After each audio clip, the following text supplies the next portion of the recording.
I thought it was a very powerful opening.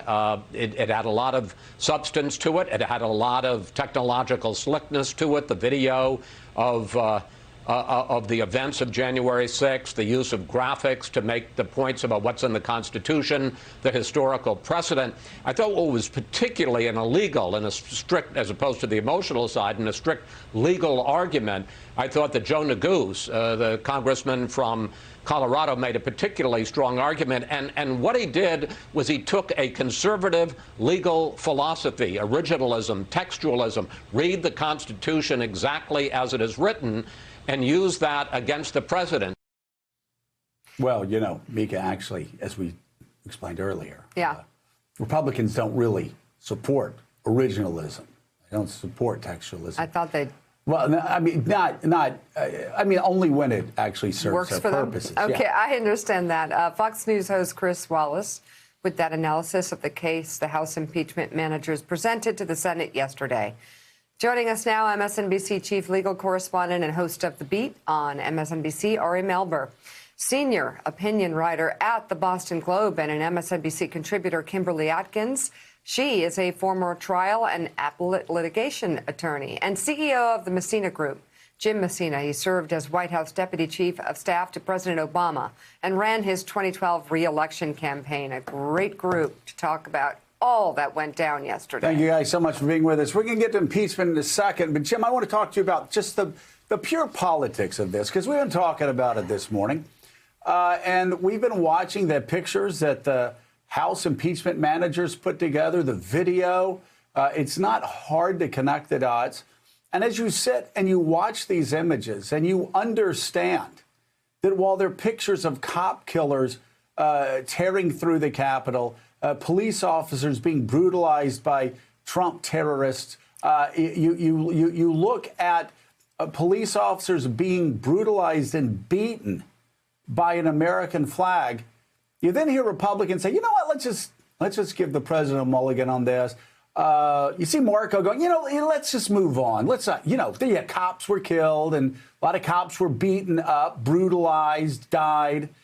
There's an insurrection against the United States government. Seditionists went in and terrorized the country. But let's move on. Okay, I'm not saying all this to make a speech. I'm saying I don't get it. I don't get where they think this leads them in 22. I don't get where they think this leads them in 24. Sure, Marco's worried that Ivanka might run against him in the primary in 22. I get that part of it. But Donald Trump lost him the House. He lost him the Senate. He lost him the White House. And they are now speeding even faster down this road to a political dead end. Like these people, they're not even the Whigs. They're characters out of The Sixth Sense. They're politically dead. They just don't know it yet. That's because you have a party that is absolutely bent on only one thing, and that is power. They have no justification for their political ideology anymore. I'm almost embarrassed to say this, Joe, but last night I was watching focus groups. And I don't know why I was watching focus groups less than 3 months after a presidential election, but apparently I have a problem, and I love focus groups. And there was this amazing woman who had voted for Biden at the very end of the election, but Republicans for both the House and the Senate. And she watched this whole thing yesterday. She watched the impeachment managers, and she looked at her other people and said, I'm confused. They literally read from the Constitution, and they said exactly what it says. Donald Trump says he loves these rioters. How can they not? Why are we even here? Why are we even talking about this? And then they had a discussion about what the modern Republican Party stood for. And Joe, 24 people in 2 focus groups, and no one could tell you what that party stands for anymore. That is the crisis they are having. And instead of elected officials in high office saying, this is who we are going to lead us out of the wilderness to be a modern opposition party, what you have is a bunch of them looking at their shoes yesterday and pretending none of this existed.